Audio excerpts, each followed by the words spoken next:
with initially are doing only for selected distributors. So the idea is that we can have a nice conversation, receive feedbacks from you guys as well. Um, so yeah, I'm not sure if that it's already time to start, but just let me introduce myself for a second. I I should have done this before. Okay, so my name is Joao. I'm currently responsible for Brazil and Latin America, and together with my colleague Pedro here in Brazil. We are looking forward to help and support merchant and distributors worldwide with the knowledge, with the experience we have acquired supporting Latin American merchants and distributors. So yeah, Pedro, would you like to take a minute to introduce yourself? Yes, sure. Hello, everyone. My name is Pedro. I am in charge of customer success in Brazil and Latin America. And this is the first edition of this event. And we hope to educate you on the distributor business model and clear things up about the features and functionalities of the distributor system. So please do know that if you are here today, you are very important to PundiX, and we hope to strong this relationship and grow our business together. Awesome. Okay, so should we get started? Okay, so yeah, let's get started. Shuhan, are you recording the session? Okay, I think you are. I see this recording icon on your name. Okay, so let's do that. Okay, so first thing, we like to start by talking a little bit about the business model.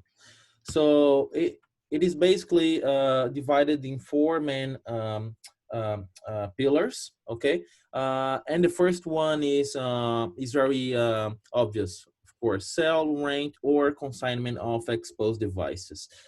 You might be a little bit in doubt about the consignment part since you don't really generate direct revenue when you put a device for free on a merchant, but we will get there in the next topics. The second pillar is by selling XPS cards. So I think this is very interesting point because the XPS cards it's really cheap for distributors, but it has a very nice aggregated value. So say, for example, you are buying the XPS cards for $1.50, $1.70, which is generally for how much we sell it. On the end point for your clients, for your users, um, you might find very feasible to sell it for $2, $3 maybe. And here in Latin America, as a benchmark, we're selling it for around $3.50. So as you can see, it generates, it creates a very nice margin of about 100%. The third topic we would like to talk about, it's on my vision the most important one because it's where you get recurrency. And that's how most of the startups and tech businesses can manage to achieve exponential growth. Allow me 1 second, please. Okay, I'm back here. Okay, so as I was saying, this is how startups and tech-based businesses manage to achieve exponential growth. So in the first topic, I mentioned about the consignment of exposed devices, right? Here's the reason why. If you manage to not give away, but install a device for free for a merchant that has a big potential, say because he's in a very good location in the city, or he's very into crypto, this guy will help you to leverage crypto sales, for example. This is a very good reason for you to you know to give advice under consignment for this merchant, because he will generate lots of transactions, and then you will get your fees from these transactions. And the fourth fee on the exchange of stable coins, we currently offer in USDT or DAI to fiat currency, and vice versa. Okay, so how this works. Whenever your merchant receives a payment in cryptocurrency, or he wishes to make a deposit for selling cryptocurrency, his balance is kept in Tethers or DAI. But he might wish to withdraw that amount uh, to his bank account. Um, um, Most of the merchants, I think, they are not really into crypto, so we do offer this possibility for the merchant to withdraw in USDT or DAI, but he would have to withdraw to his exchange, say Coinbase, for example, or Binance, for example, and then exchange for fiat, and withdraw to his bank account or his Venmo account, whatever fiat account he has. But this not might be so obvious or easy for most of the merchants. So this is a very important part of the business model, I believe. So you might offer this option for your client. Whenever he wants to withdraw, you can charge, say, 1%, or half percent or 2%. Of course, you have to take in consideration your cost. That you will have a cost on the exchange. You will have a cost on withdrawing. The blockchain cost, right? When you withdraw from XPOS wallet, from your merchant account wallet to the exchange wallet. So you of course need to take into consideration this cost, and the cost on the exchange as well. Most of the exchanges, they do charge a fee whenever you exchange between crypto or fiat, and vice versa. So take this cost in consideration and add a margin to that, so that can be profitable for you as well. Moving on to the still talking about the business model. You might also find alternative sources of revenue. The merchant portal or the distributor portal also offers the option for you to set a fee for crypto payments. So how this basically works, say a client goes to a merchant, right? He's paying the bill for his meal, and it's equivalent to 100 NPXS. And say, for example, you've added a 1% fee for crypto payment. So your client, or your merchant's client, will be ending up paying 101 NPXS. So it's the fee, it's on top of the total amount in crypto. Um, we said that we do not recommend that, for the reason why that would make would make the bill more expensive for your client. So you're not really incentivizing him to use crypto for payments. And you were also most likely making a revenue for when you exchange the settled amount in stablecoin to fiat currency to your merchant. So the idea is that you do get a revenue for whenever your merchant receive a payment in crypto, because you are providing the settlement for fiat currency. So that's the reason why we do not recommend to add fees on crypto payments, although of course you can. The next one, it's a business model where you can use the XPOS as a gateway, as a tool for offering alternative blockchain solutions. And we've put here as an example loyalty points. I believe most of the big brands, they do have these loyalty cards, or they do have the it's easier for them, or to deal with loyalty points, miles from airliners, things like that. But for most of the small merchants, they use this very I would say very manual way to make their customers more loyal. So here in Brazil, it works, for example, like that. Whenever you buy, say, 12 hamburgers, you get one for free. But you get this physical card, like it's a really paper card where you get the stickers or uh,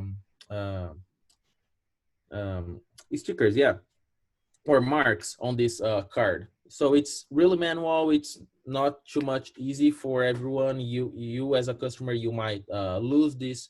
You might lose this paper card. This might get wet. So you have some things that makes it not so easy and not so good to use. So we've seen that lots of blockchain companies, they are creating solutions around loyalty points because it's very easy, accountability wise. It's very smart to use blockchain for loyalty points. And of course, this most of the times this is a value um, um, pegged to the local currency. So of course, this is a whole business model that you as a blockchain company, you do have to architect and create. But Pundex is open to list your crypto, or even work with the cryptocurrencies we already have listed.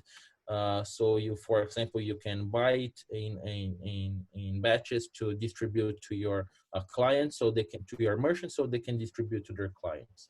So this is also a possibility. Of course, it's a more complex thing, but I believe it's important to explore that scenario as well.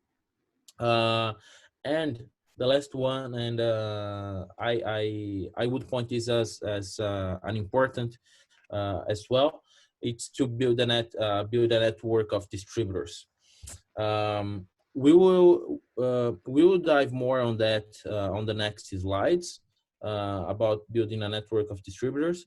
But that's a way for you as well to leverage the amount of XPOS devices you sell, and of course the volume of cryptocurrency transactions you process.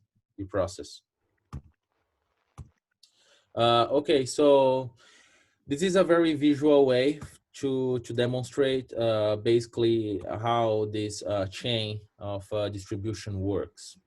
So we, Pundex, we sell the XPOS and XPOS cards to master distributors, and we provide the whole network, the whole infrastructure for your merchants and for you to receive and sell cryptocurrencies.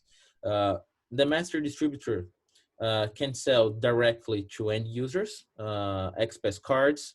For example, we've been integrating most of the distributors at our Shopify, at our global shop using Shopify plugin. So that's a way you can sell directly XPS cards to your clients, to end users. But master distributors, they can also, or they should sell expose devices to merchants, right? Merchants, they do sell express cards and cryptocurrencies to its clients. Uh, and I would say, a very appealing thing to merchants that we've listed here is to accept payments at a lower cost. So most of the credit cards, they charge, at least here in Latin America, it's between 3 and 6%, sometimes even more. If they are receiving in crypto and you are able to provide the settlement in fiat currency of still around 2%, for example, it's still 1% lower than the average benchmark with credit cards. So that might be an interesting point to explore within your merchants. Okay, so here are some orientations about the XPOS cards. I've mentioned that we've been integrating some distributors to our global shop, right? Or even if you are not on the global shop, but you are selling XPOS cards, say online, or even offline. That's an important recommendation to your merchants. Uh, they or you should activate the XPS cards prior to deliver to your clients. The only way that users can link the XPS cards to their X wallet is by having it activated on an XPOS device. So make sure you activate the card before shipping it to your customer or even selling it physically. Another orientation for some merchants, for some distributors in Latin America, we've been distributing these cases. It's basically a folded case. It's very cheap.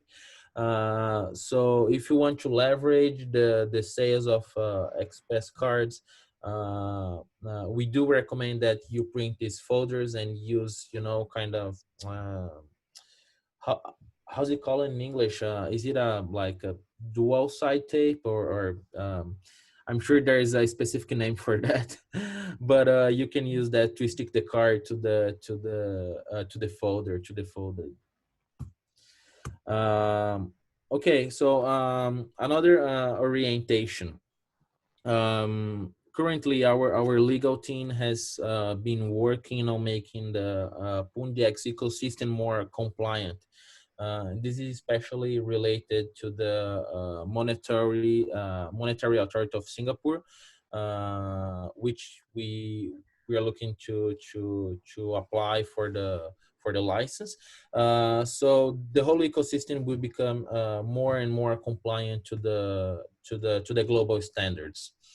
The KYC verification is mandatory to distributors, merchant, and X wallet users. Okay, so make sure when you register a new merchant to help him to go through the KYC. Okay, so a little bit more about the business model on crypto payments. Um, I'm sure you all already know about that, but I think it's important to put this in a perspective so we can understand and even answer questions about every step. Uh, okay, so the client, the end user goes to a merchant, he buys something, and he makes a payment using Bitcoin. So at this moment, the amount is automatically exchanged to USDT or DAI. Merchants, for its time, they request the withdrawing fiat directly to the master distributor, to the distributor that has installed the device for him. Master distributor goes to the exchange or to a local peer-to-peer and makes the exchange from USDT or DAI for fiat. Um, and then master distributor gives back to the merchant the fiat with the discounted fees, of course. Um, of course, the master distributor on the steps 2, 3, and 4, they won't be doing this like for every transaction. So you might want to agree with your merchant a certain schedule of exchanging or withdrawing. Here in Latin America, what we've been doing is basically we exchange this. We provide the settlement in Brazilian reais, in Brazilian currency, once a month.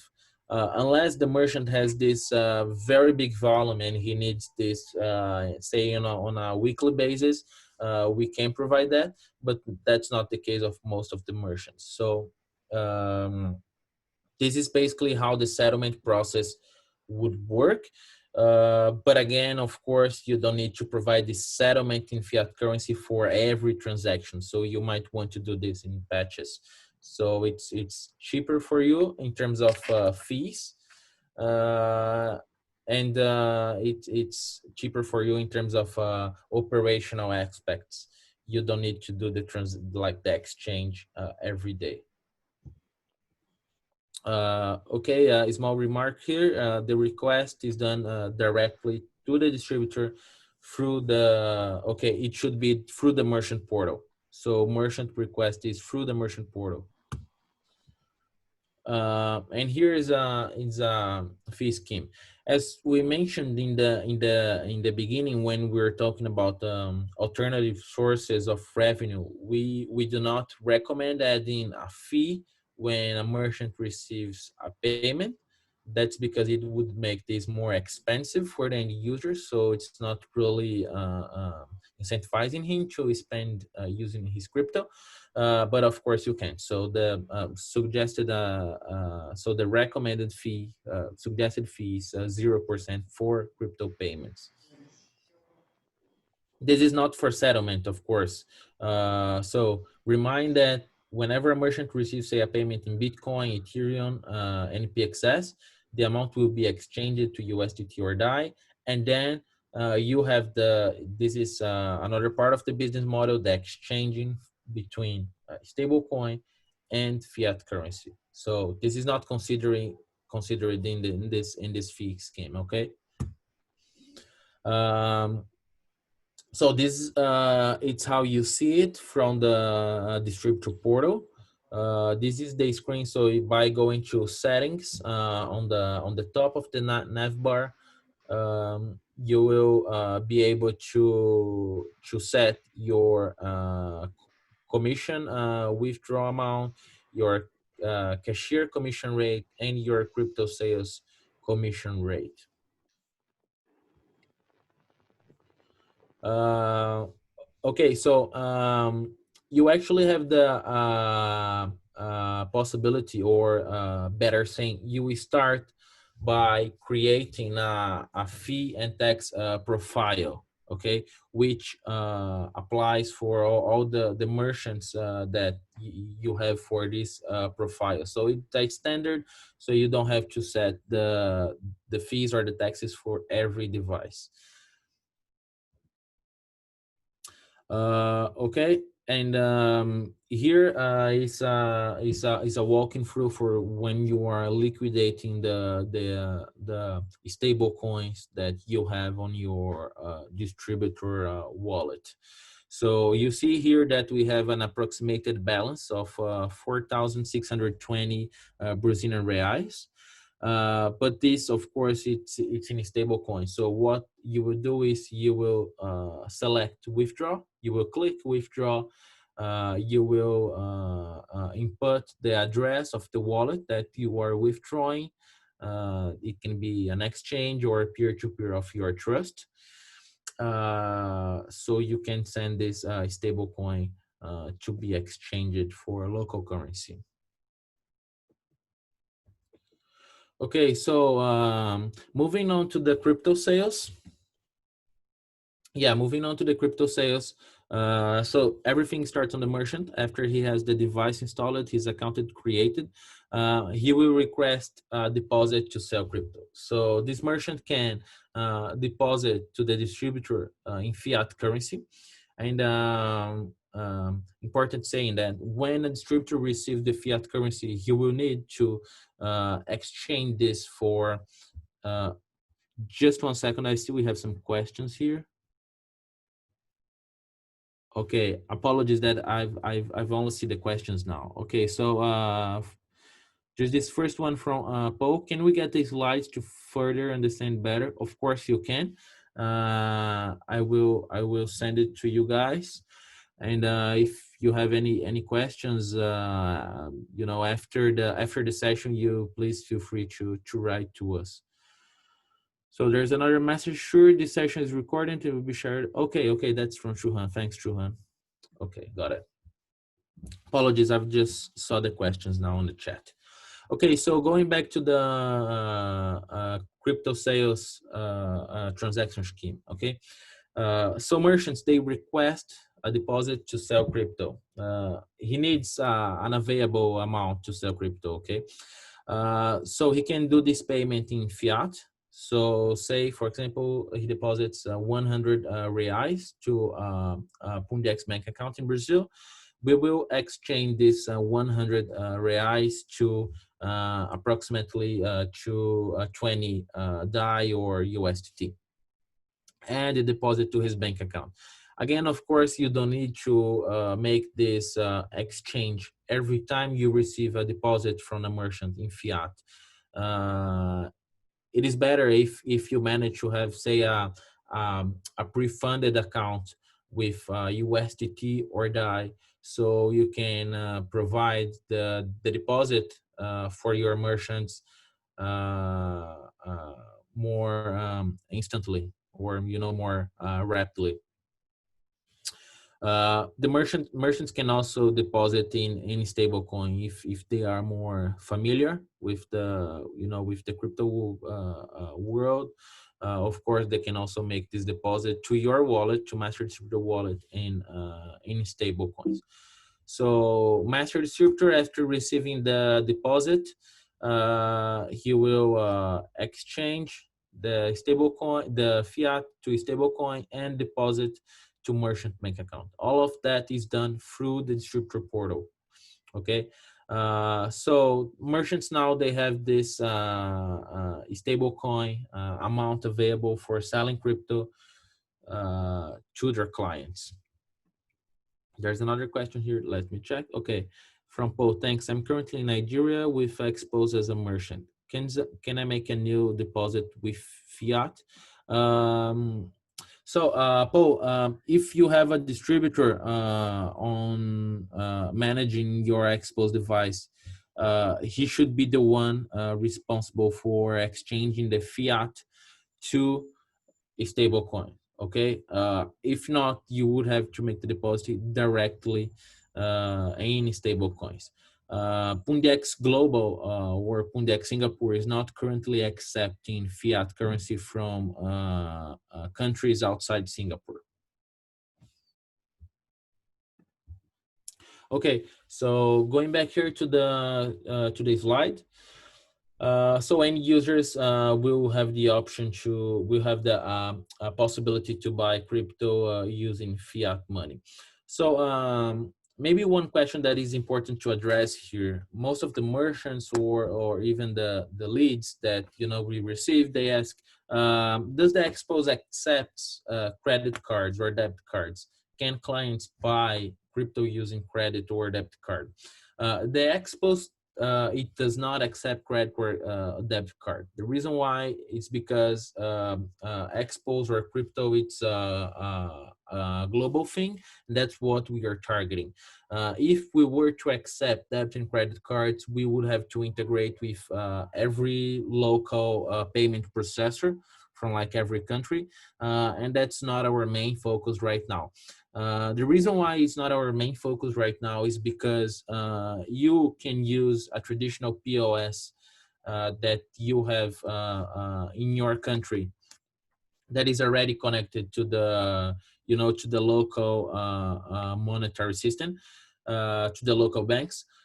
So by using a traditional POS from from your country, from a well-established company in your country, you can accept the payment through a credit or a debit card locally. Okay, so another reason is we don't want to compete with this local payment processors. Um, so yeah, basically, in sum, you can accept credit and debit cards, but not through the XPOS. You can use the traditional POS you already have in your shop. Okay. whenever the user, the client, buys crypto from a merchant, the fee is automatically splitted between merchant and the distributor. Okay, so this happens automatically, and you will see, you as a distributor, you see will see the fees on your commission account. We'll dive into that in the next slides, but you will see this these fees on your commission account on the distributor portal. One sec, I think we have another question here. Okay, how do I see it? Okay, not here. Hey, one sec, guys. I know we have one question. Just I'm just not able to access it.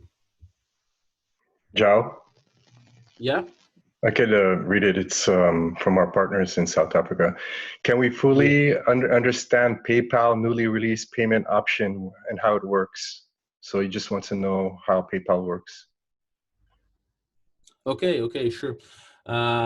Okay, so basically, PayPal is available in two ways. One is that regular PayPal, where you generate a link. Of course, after create your account using your ID, your taxpayer number and everything. Of course, if it is available in your country, but I believe it's available in most of the countries. So after create your account, you will charge your client just like you would use PayPal on web, which is by sending a link to your client so he can input his information to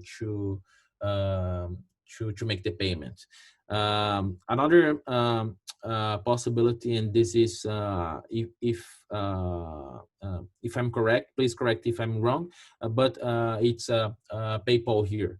PayPal here, it's available only for US, and it's a more easy way for your clients to make the payment. So he basically inputs his credit card information on the XPOS screen. So it's more fast, it's easier. Of course, it's very safe as well, but it's only available for US. Am I right, Malcolm? Yeah, that's correct. Perfect. It's only for the Oh, US for the credit okay, card. Yeah. perfect. Okay, so okay, let's moving on to the next slides, and still about the crypto sales. Here's a recommended scheme for dealing with your clients, merchants, and end users. So merchants, he can make a nice profit by setting the fee between 2 and 4%, and master distributors between 1 and 4%. The reason why the merchants, the lower level starts at 2 compared to the master distributor that starts at 1 is because master distributors, they can generate more volume, considering that he has like more merchants. So here in Brazil, for example, we do use 1% on the lower level, so it's more attractive for customers. These fees combined will be around 3 and 8%, which is an interesting number if you compare it to the ATMs. ATMs will regularly charge you between 8, 10. Sometimes I've seen ATMs charging like 12 or 15%. Most of them, because they charge using a credit card, so they also have to pay these fees. And yeah, so between 3 and 8%, I think it's we believe it's a very reasonable, it's very viable for clients to acquire crypto, to purchase crypto in physical locations. If you compare it to exchanges as well, you might end paying something around 2% in the end of the day, between like from the moment that you deposit fiat, you exchange the fiat to Bitcoin, for example, and then withdraw this Bitcoin to a wallet. You will be ending at about 2%. So if you manage to get your merchant at 2% and you are satisfied with 1% as a distributor, your customer on the endpoint will be paying, ending up paying 3%, which is very reasonable. It's very viable. Okay, so here's the screen again.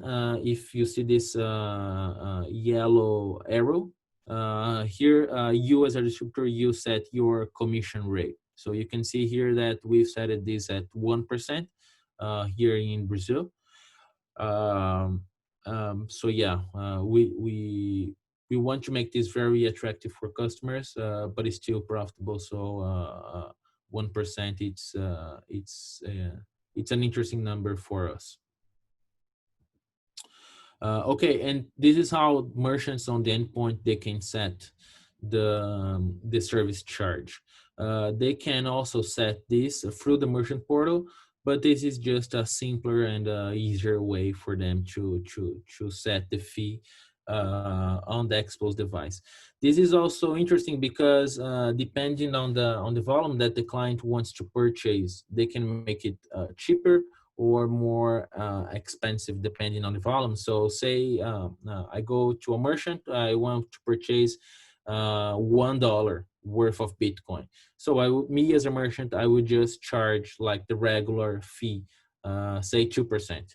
But if I go to the same merchant, if a client comes to me and he wants to buy $1,000 worth of Bitcoin, then I can make it cheaper for him to make it more attractive. So I can just tap on the settings on the gear icon on the top and change the service charge like on the go. Whenever the merchant changes the service fee, the service charge, it does not affect the fee, the commission rate that the distributor has set.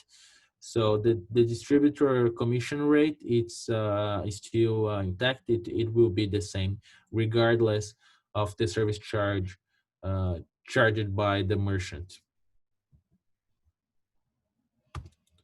Okay.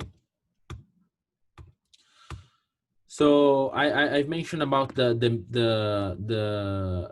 commission account, right? And here's a slide to make it more clear for you. So you have the main account. Okay, let me just go part by part.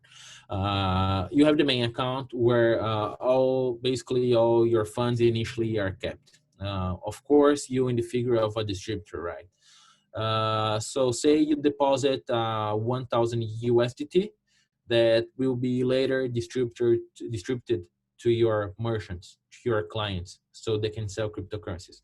So the funds will be kept in this account. Or in the case of, say, your merchants, they have received lots of payments, and now they want to withdraw in fiat. What you will do as a distributor is that you will withdraw this USDT from your merchant's account to your account. These funds will go straight to your main account. After having withdraw the amount in USDT, you will use these funds to exchange for local fiat currency and later deposit to your merchant's bank account. It will be kept in this account. And the second account is your commission account.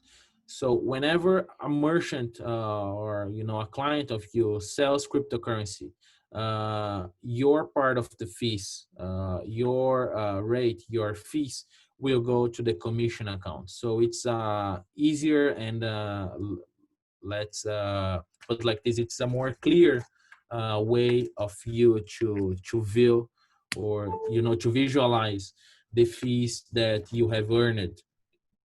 So yeah, the commission is kept in USDT or DAI, in stable coins as well, and you can withdraw it at any time to exchange it for fiat currency if you wish.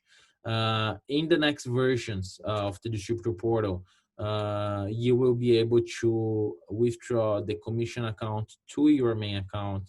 I'm not sure if vice versa, because there would be no sense.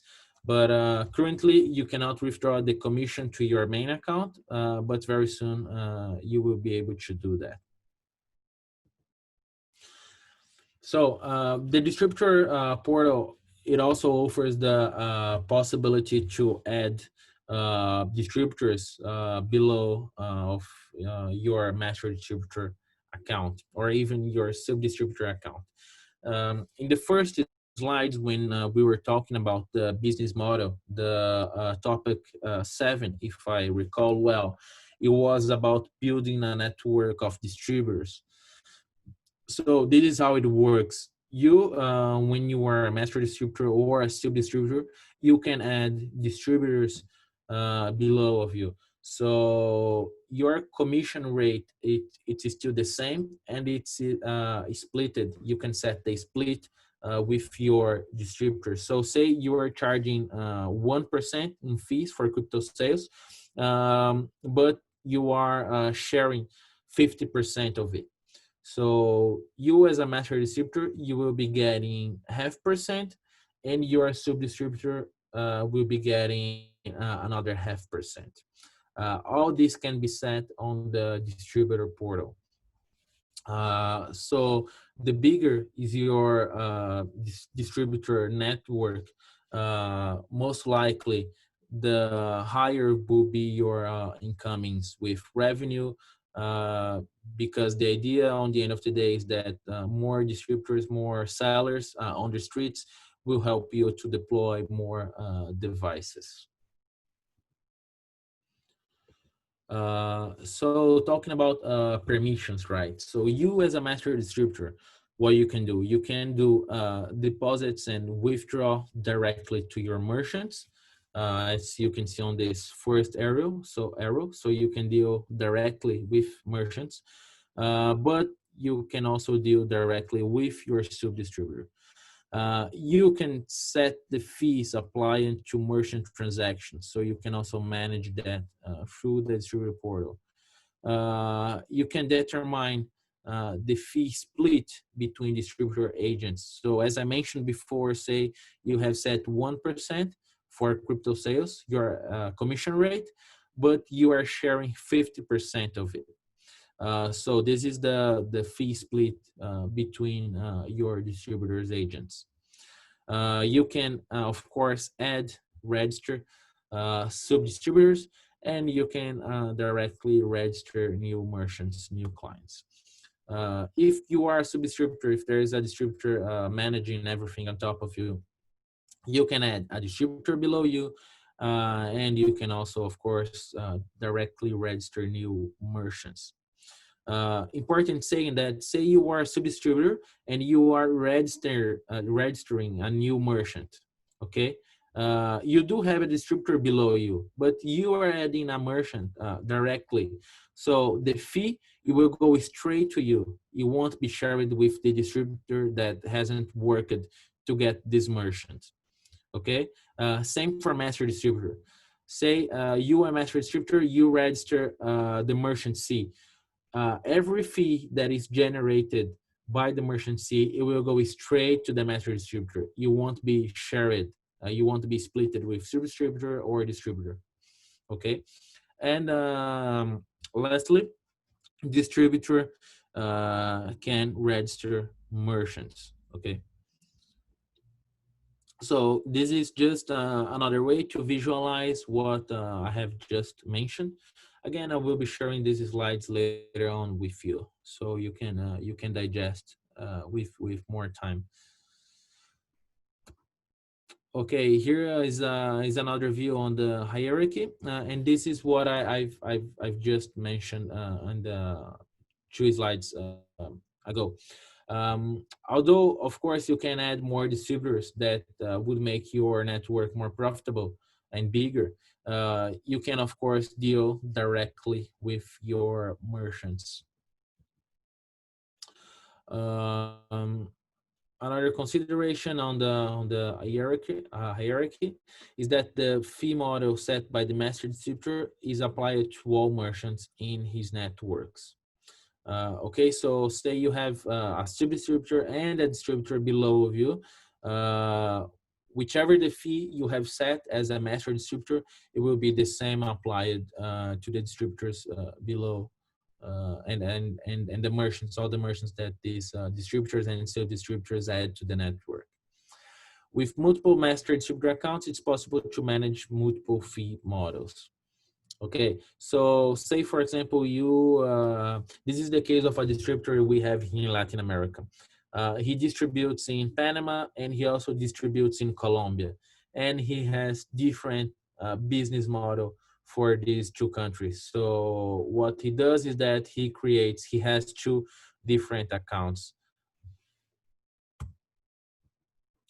Okay, so uh, walking to the end of our presentation here. The distributor portal is not entirely finalized.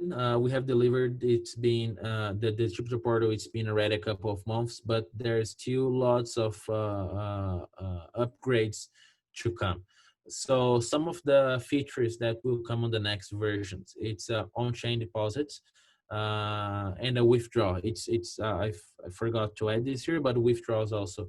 So currently, if you have already experienced a deposit or a withdraw on the distributor portal, um, you probably have seen that this is being done manually by our finance team. So in the future, in the near term, you will be able to do this just like you do on an exchange, where you will have your own address, and after being validated by the blockchain, after some confirmations, you will see your deposit available on your distributor account. There will be also some improvements on the layout in the UX, UI, right? I think it's the right term, user interface. And it will also be able you will also be able to do internal transfer between commission account and main account. Of course, as mentioned in the beginning, this is meant to be an interactive session, and one thing that is very important for us is to get feedback from you. So if you are already using the distributor portal, if you are already taking advantage of this feature of this tool, please feel free to share with us your feedbacks and your suggestions. Something you have missed, something you think it should be improved, please feel free to share it with us. In the next week, we will be doing another session, which is the road to adoption. So we will be sharing more about roles of distributors and merchants, leasing model for distributors, product features and new features to come, in-store marketing materials, merchandising materials, and ideas to consider, such as promoting events and strategies to raise awareness of the community of new clients. Date and time you can see on the right side of the screen, but you will also be receiving more emails about that. Okay, so Q&A time. I see we already have a couple of questions here, so let me start by answering Kashif.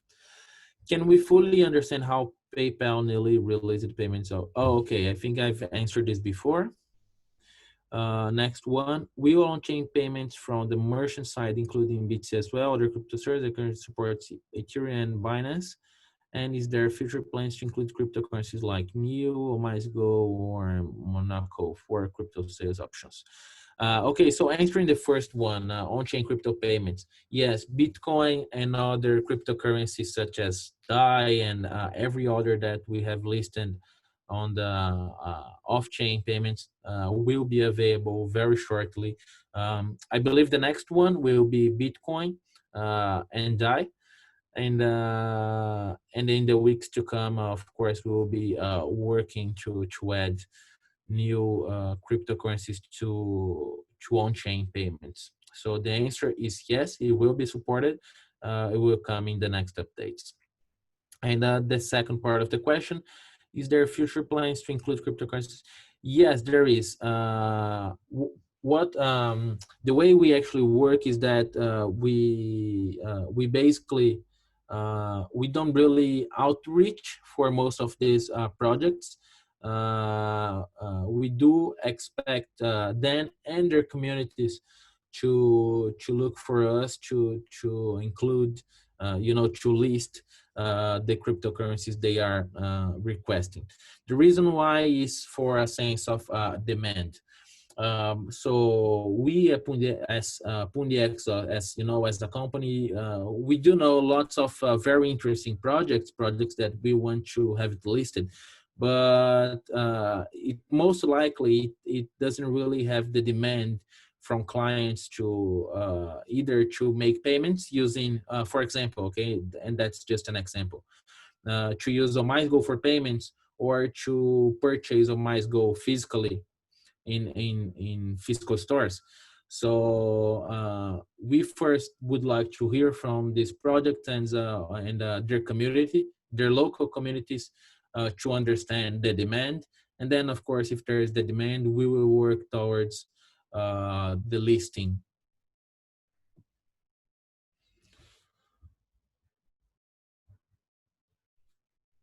Okay. I think this is all the questions that I see on the chat. Do we have any more question, or do you guys, Malcolm, Shuhan, or Pedro, would you like to compliment on my inputs?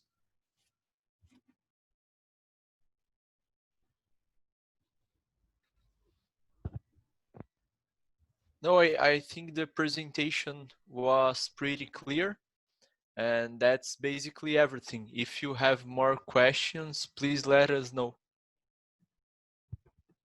Right. Okay, so I will leave mine and Pedro's email on the chat.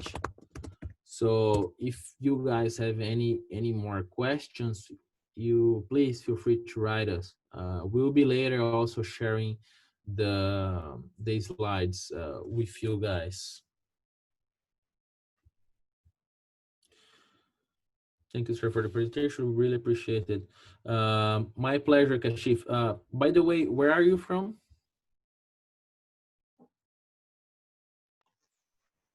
They're based in South Africa. Oh, South Africa. Oh, okay. Yeah, I've this just seen ETG Solutions, our newest distributor. I think the awesome. whole team, the whole team there on the grounds on this call. Awesome, So, awesome. yeah. I've just emailed you guys a couple of hours ago, so so I can assist you to add you guys to the global shop as distributors for South Africa. So Sweet. looking forward to talk further. Okay. Thanks a lot, Okay. So Giles. A great presentation, and thank you for all the hard work you put behind this. Really appreciate it. And I think this is just the start. So we know that this platform is going to be evolving over time and really powerful tool for all our distributors to better right, manage right. to better manage their deployments on the ground there and their merchants. Right. The idea also is that we host more of these workshops. I wouldn't say for every update, but very regularly. So, I think generating this more a closer relationship with our distributors and merchants will be very helpful for them and for us as well to understand the needs and the demands. Um, so looking forward to the next sessions. Appreciate everyone that was here and the help of our team, Shuhan, Peko, Malcolm, and Pedro as well in making this presentation. Everyone has put their hands on that. So thank you very much, guys. For you that have attended to this workshop, you have my email and Pedro's on the chat. Any doubt and any feedback, please feel free to write us. Thank you very much, guys. Looking forward to talk more. Thank you. Thank you, everyone. Thank you. Thank you. you. Thank you so much.